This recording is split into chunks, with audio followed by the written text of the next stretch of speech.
I loved the first film, and so when I saw the trailer for Creed 2, I had been excited ever since.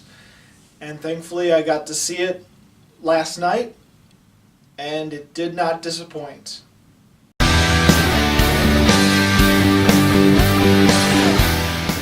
Creed 2 still follows the story of Apollo Creed's son, and he recently becomes world champion.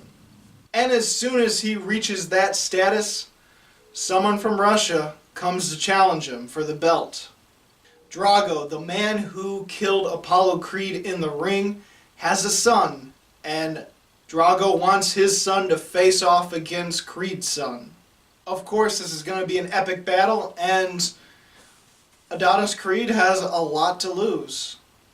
Like I said, I loved the first film, but to be honest, I might actually love the second one a little bit more.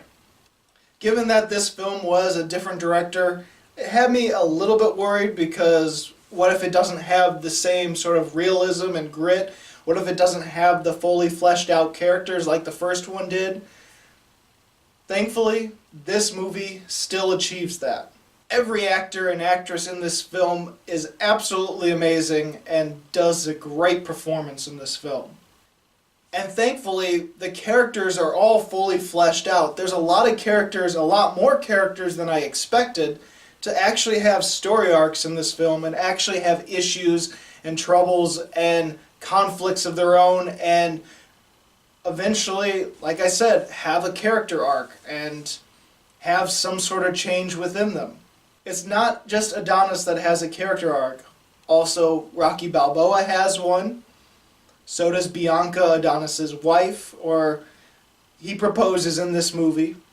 Not only that, the antagonists of the film, both Dragos, have character arcs of their own. And the two Dragos' story was just as compelling as Adonis' story. Like I said, all the acting was great. Michael B. Jordan is amazing as Adonis. Tessa Thompson is great as Bianca. Sylvester Stallone has a great supporting role in this movie as well. To be honest, I could list every actor's name in this movie, and they did a great job. But this is a boxing movie, so how is the fighting in the movie? It was superb. Now granted, there are only 3 fights in this movie, but I think there was 3 in the first one, if I'm not mistaken. I think the techniques of the cinematography and the editing during the boxing sequences in the first one was better, but the boxing sequences in this one are still pretty damn amazing and intense. There's a lot of powerful punches, and of course it's a Rocky movie, or Rocky side story I guess, but still Rocky movie in my opinion. So of course there's some really powerful hits with slow motion, and it's used sparingly enough. It's not to the point of being too overused to the point of it being parody, but it's used in this movie and I liked it. I will say, if you're expecting a bigger sequel with more boxing in it and more action, you might be disappointed a little bit. Personally, that would have made the film dumber in my opinion. This movie still has the drama, still has the personal issues that the characters are going through and the fully fledged characters that the original one had, or at least, yeah, Creed had. And I felt more attached to the characters when I learned some of the things that they have to go through, how Adonis has a family he has to look after, he is becoming a father, he's getting married, he's got a lot to lose, like I said. And some of the struggles with some of his injuries that that happens in this movie. There's a lot of great character drama in this movie, and it was done in a realistic fashion. It was acted superbly with fully fledged out characters, so I loved it. I also have to give props to this film by finding something that is that's very much a product of its time. Rocky IV, that's the one where he versus the Russian, right? Yeah, Rocky IV is a product of its time. It came out during the heat of the Cold War. It was Russia versus America, and it was very, I guess you could say cheesy, but a lot of people love it for a nostalgia factor, and just because it's like this badass boxing movie where it's we beat Russia, you know.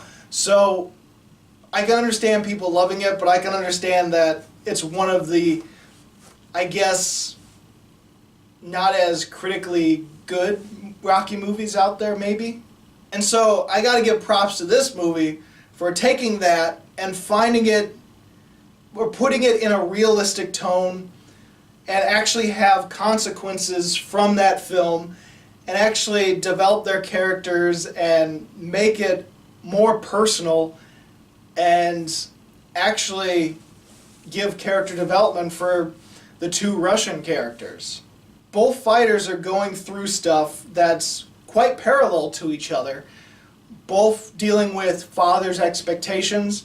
The Drago is dealing with his own father's expectations and how his loss back then ruined him and made him an outcast to Russia and a failure. And so it's like, my son beating this guy now will bring glory to our name again, and we can be in favor. And so he's got pressures with his father, and Adonis has pressures with his dead father with expectations as well that he puts on himself. As I say, even though there is a lot of things that are very straightforward and explained, there's a little bit of detail here and there that we as the audience can figure out for ourselves, and a lot of deeper meanings and deeper themes within this movie that you can see upon second viewing. I thought the songs and the music fit well in this movie, and there are a few moments where the old Rocky themes, or at least two of them, maybe one, original Rocky themes end up in this movie at very key moments. And I will say that if they would have picked the wrong moments, it could have been cheesy as hell. But I think they picked the right moments to have that music to the point of just badass. When those themes were played in the film, it brought a smile to my face. It was just, fuck yeah, you know? It was intense and awesome. I gotta say, I really loved this film, and there are very few things that I can say bad about it. Like I said, I think the only bad thing or nitpicky thing that I could say is that the camera work and the editing wasn't as good as it was in the first one, at least when it comes to the fighting sequences. But it's still solid. It's still awesome. There are cliches, and this one is a far more predictable film than the first one. Then again, the first one was still predictable. It's what you expect in a boxing movie. But it takes the formula of a boxing movie, it takes the cliches, and it makes them more realistic, makes them more profound, and makes them solid. I loved Creed 2, and I'm going to have to give it 5 stars. Technically, this is the second movie that I've given 5 stars to in a movie review, and this might actually be my favorite film of the year at the moment. It's honestly really that good. So, did you see Creed 2? What'd you think about it? Go ahead and comment below. And if you like this video and you want to see more, please subscribe and check out my movie reviews and countdowns of previous years, of this year, of whatever. As always, this is Bruce Gifford, and this was just my opinion.